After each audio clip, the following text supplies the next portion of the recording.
அனைவருக்கும் வணக்கம். துரோணா அகாடமியிலிருந்து நான் உங்கள் ராம்குமார். இந்த ஷார்ட்ஸில் நம்ம என்ன தகவல் பற்றி பார்க்க போகிறோன்னா, தொகை மரபு. தொகை மரபுலேருந்து ஒரு 7 தொகை மரபு எடுத்துகிட்டு வந்திருக்கேன். ஒன்று ஒன்றா பார்க்கலாம். ஃபஸ்ட்டு பேய். பேய் கணம். பேயினுடைய தொகை மரபு வந்து கணம்னு சொல்லுவாங்க, அதாவது பேய் கணம் அப்படின்னு சொல்லுவாங்க. இரண்டாவது உணவு.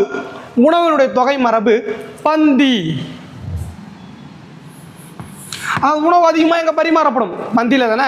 அப்போ உணவினுடைய தொகை மரபு பந்தி அப்படின்னு சொல்லுவாங்க. மூணாவது நூல். ஓகேங்களா, நூலுடைய தொகை மரபு உருண்டை. ஓகேங்களா, நூலை வந்து என்ன பண்ணாங்க, உருண்டையாக தான் சுற்றி வச்சிருப்பாங்க, உருண்டை அப்படின்னு சொல்லுவாங்க. இதற்கு இன்னொரு பேர் இருக்கு, இல்லைன்னா பந்து அப்படின்னு சொல்லுவாங்க. ஓகேங்களா. நாலாவது புகையிலை. புகையிலுடைய தொகை மரபு சிப்பம் அல்லது முடிச்சு. ஓகேங்களா, சிப்பம் அல்லது முடிச்சு.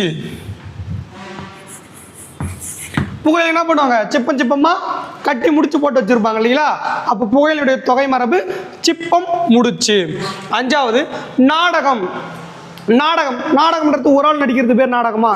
இல்லை. ஓகேங்களா, நாடகம்ன்றது குறைஞ்சது ஒரு 10 to 15 பேர் இருப்பாங்க இல்லைங்களா, அவங்கள குழு, நாடக குழு அப்படின்னு சொல்லுவாங்க.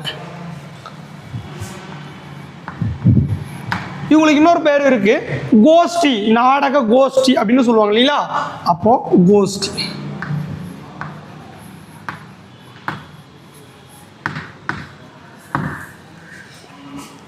ஆறாவது புத்தகம். ஓகேங்களா, புத்தகத்தினுடைய தொகை மரபு அடுக்கு.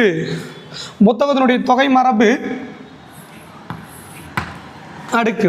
புத்தகத்தை வந்து லைப்ரரி, அதாவது நூலகத்தில் கூட என்ன பண்ணாங்க, புத்தகத்தை அடுக்கி வச்சிருப்பாங்க. புத்தகம் அதிகமாக தானே பண்ணுவாங்க, அடுக்கி தானே வைப்பாங்க.